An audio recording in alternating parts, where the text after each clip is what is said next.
welcome to another episode of the HomeTown podcast.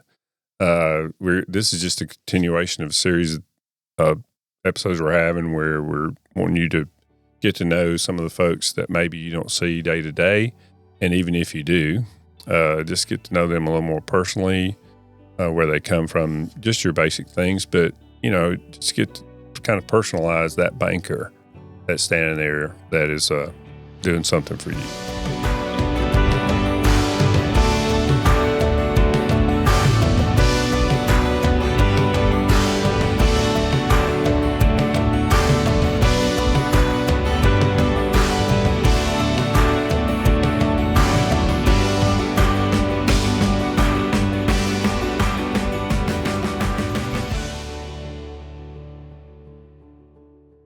Today we have with us Hope Glover. Welcome, Hope. Thank you for coming. I know your time's very valuable, and this is one of those things that's we'd like to kind of spend some more time with. So yeah, thanks again. Well, tell us a little bit about your hometown and maybe where you went to high school. Just the basic facts of life here. Well, I'm born and raised here in Aniana. But I actually graduated from Cleveland. I went there pretty much my whole life. Kind of funny story. We relocated the summer between 5th and 6th grade to Straight Mountain. Mm-hmm. And so what made sense was for me to transfer to Appalachian because it's a lot closer. And I went there for the first 2 hours of my 6th grade year. And then, of course, I got a tummy ache, called my grandmother, come pick me up, and immediately went back to Cleveland.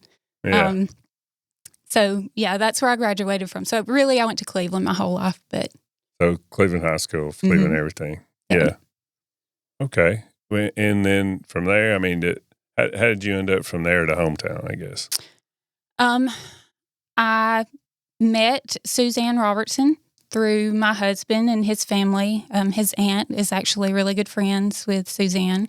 Mm-hmm. And, Suzanne knew that we were recently married. We had just had a baby, and I was looking for a job. And so she got me an interview, and I came in and interviewed with Patty and Angela. I believe it was on a Friday.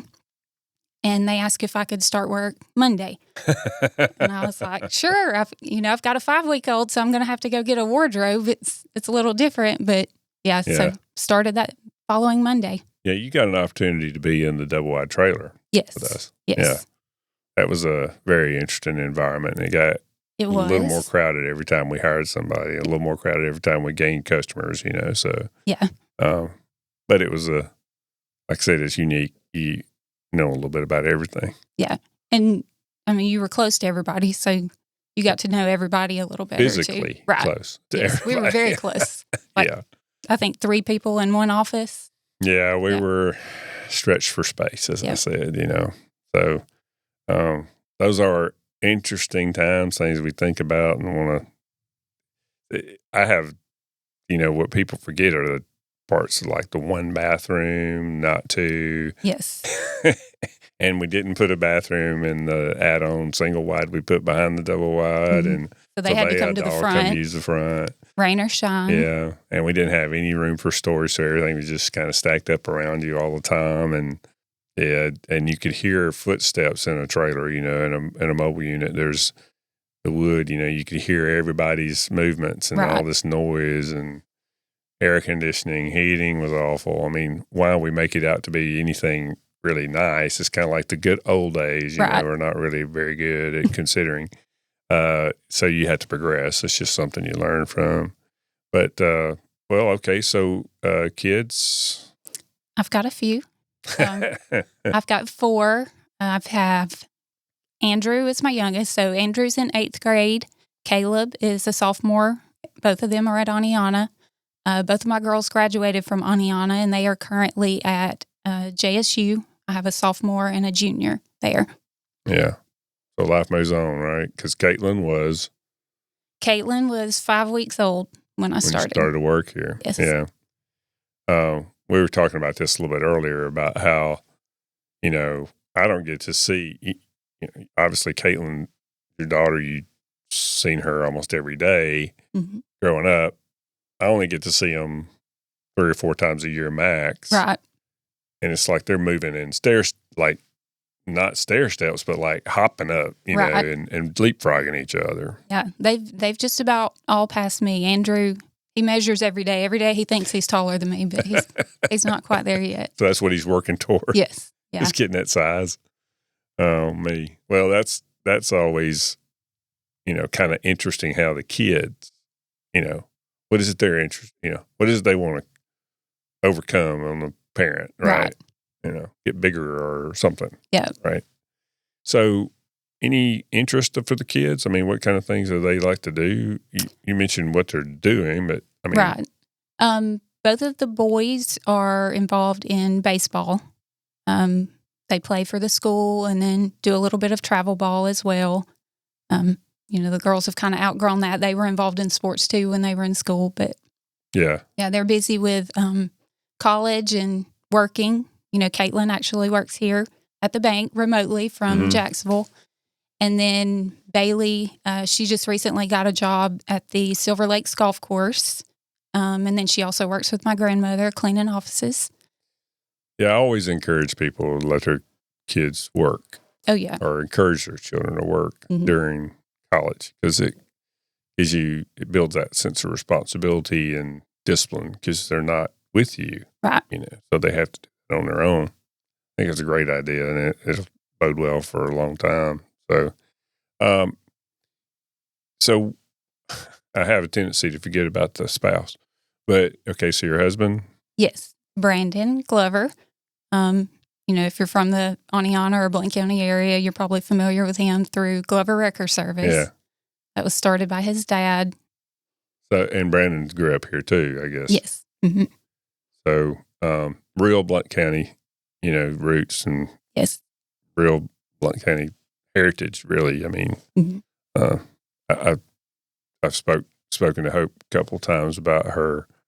Brandon's grandfather was, someone that I knew years ago as a teenager. I worked at a grocery store, and he was working at the grocery store across the street, Piggly Wiggly, and we were over Food Town. And I think he was the butcher at that time. I think he later on did something different. But it's amazing how just certain people you remember. And I think the biggest thing about and then also kids sports, rec sports. Mm-hmm.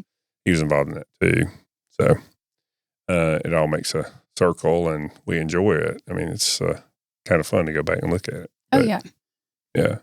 So what do you primarily do for the bank? My primary role is compliance. I'm the compliance officer. So what that involves is basically making sure that, we're following all the banking regulations. That goes down to, how we address customers' questions over the phone, the information that's printed on the documents, even the statements that you get in the mail. Yeah. There's a regulation somewhere that's telling us exactly how it needs to say. Yeah, the word around the bank is that Hope's got it, right? She's got us covered on whatever we're trying to do. And that's what you keep telling me. Yeah, she's got that. But now, obviously, if you've been here that long, you've done several things. I mean, that's pretty common in company too. So what did you do first? And I started out on the teller line.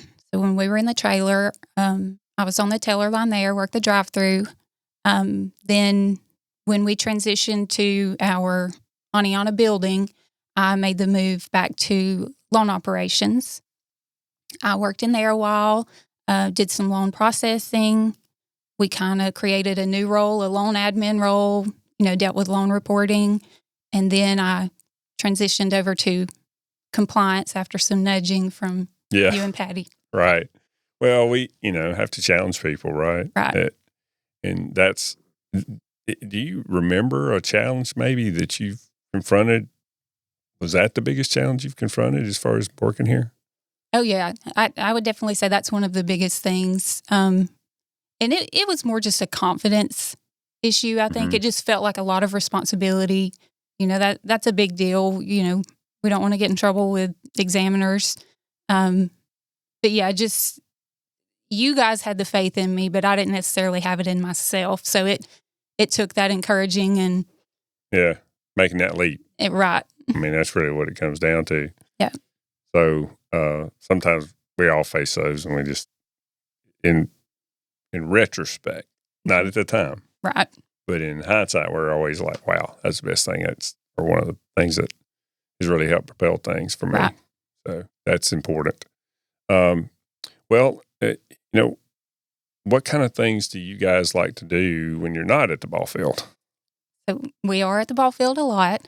But outside of there, we're kind of homebodies. We enjoy being at home. And my kids are finally at an age now where, they can kind of go and do their own thing. I'm, really getting back into reading and stuff.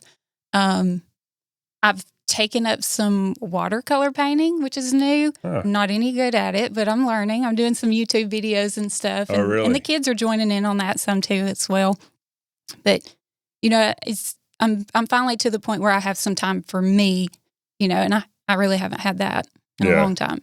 Something to kind of remove yourself. I mean, if you're going to be doing like painting, you got to be thinking about what you're doing. Right. And that stops you from maybe thinking about the bank Everything or whatever else is going on in the world. So I understand. I've never developed it, never even looked into it, but I understand it's one of the most pleasing things that people can do, Oh, yeah. Even when you're not very good. Yeah.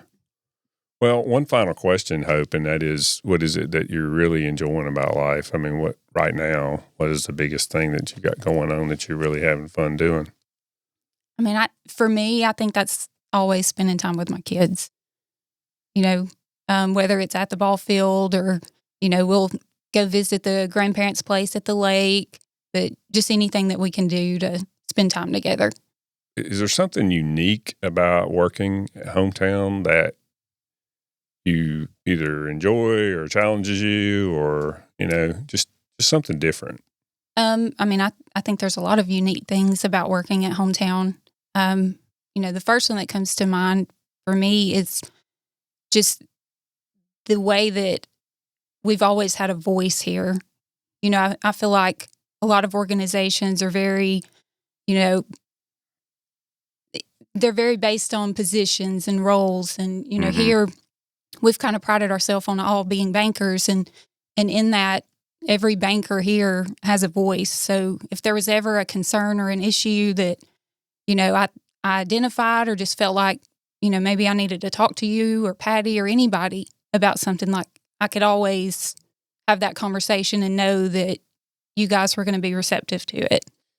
Well, that's good to hear, because, I mean, that's what we've tried to, target and work toward all along. It is a process. It's a work in progress all the time.